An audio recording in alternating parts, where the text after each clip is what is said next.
No poema Internação, o escritor Ferreira Goulart, pai de 2 filhos com esquizofrenia, escreveu sobre a própria experiência. Pai, o vento no rosto é sonho, sabia? Diz um trecho do poema. A esquizofrenia é uma doença psiquiátrica grave, em que o paciente sofre de delírios, alucinações e perde o contato com a realidade. Estima-se que 1,5 milhão de pessoas no Brasil sofram desse transtorno. A reportagem da CBN conversou com o psiquiatra Paulo Abdala para entender melhor esta doença. Não existe cura e a medicina ainda não sabe por que esse transtorno se manifesta. O diagnóstico é clínico, após exames para descartar outras doenças e transtornos. Bom, a esquizofrenia é uma doença psiquiátrica grave. Ela faz parte dos transtornos psicóticos, porque nós temos dentro da sua essência a perda do contato com a realidade. Nessa doença nós vamos observar alguns pontos bem específicos. Uma vez acometido por ela, o paciente apresentará delírios, alucinações, discurso desorganizado e comportamento desorganizado. Isso é uma doença antiga que tem acompanhado o homem ao longo da sua história.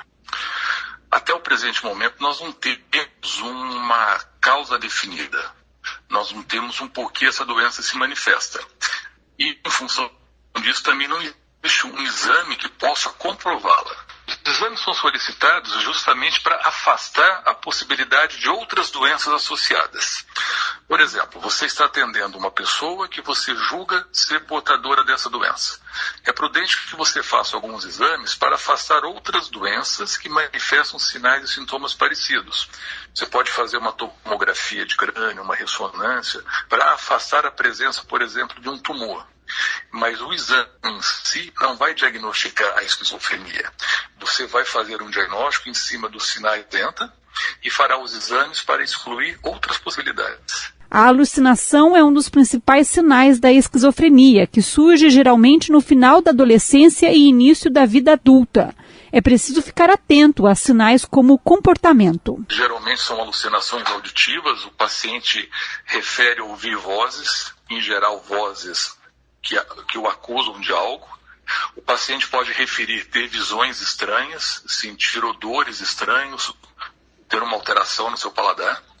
Ele pode ter uma alteração do pensamento, geralmente com um delírio de desconfiança, de ciúmes, de religiosidade.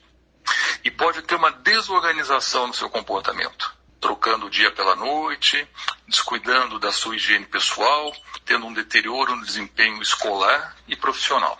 Escolar, então quer dizer que a esquizofrenia pode se manifestar na infância, na adolescência? Ela é uma doença que surge mais ou menos entre o final da adolescência e o início da vida adulta, numa fase muito jovem da vida. E o que a família pode fazer? Bom, inicialmente, quando essa pessoa ainda é jovem, na sua adolescência, pré-adolescência, sempre que ele apresentar um comportamento entre aspas, esquisito, ou seja, tendendo ao isolamento social, ao retraimento social, ao empobrecimento das trocas interpessoais, nesse momento sempre seria bom submetê-lo a uma avaliação com um psiquiatra, com um psicólogo, para ver se isso é algo específico do temperamento dessa pessoa ou se já pode ser um início de um quadro emocional. Quem tem casos de esquizofrenia na família tem que ficar mais atento? A genética é um fator de risco. Então, se nós temos no nosso grupo familiar, é provável que outros familiares possam apresentar no futuro. Então, cientes disso, é importante que fiquemos mais atentos com relação à nossa genética. Existem medicamentos que podem controlar os surtos, mas há casos em que o paciente se recusa a aderir ao tratamento e, neste momento, a família precisa tomar a difícil decisão de internar ou não o paciente. O que nós temos hoje? Nós temos medicamentos chamados antipsicóticos ou neurolépticos. Esses medicamentos eles agem controlando esses sintomas de confusão, ou seja, eles controlam as alucinações, o delírio e auxiliam o paciente a se reorganizar. Tem pacientes que terão um único surto, farão seu tratamento e terão uma vida mais organizada.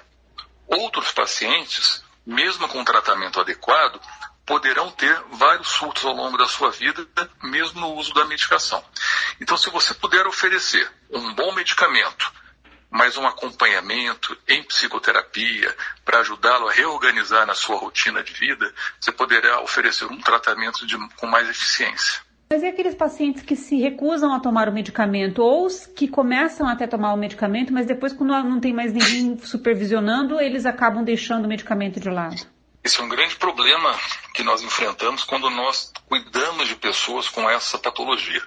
Você tem uma alternativa. Você tem remédios que são injetáveis, que você pode repetir uma injeção a cada 15, 20, 30 ou até 90 dias e substituindo os comprimidos. Esse tipo de medicamento pode facilitar a adesão e poderia, com isso, proteger ainda mais a pessoa. Facilitaria, inclusive, o cuidado da família.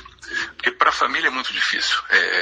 Se o paciente não toma o medicamento, às vezes a família perde o controle da situação e o uso irregular do remédio pode fazer com que uma internação se torne necessária. A esquizofrenia atinge de forma proporcional homens e mulheres. Luciana Penha para a CBN.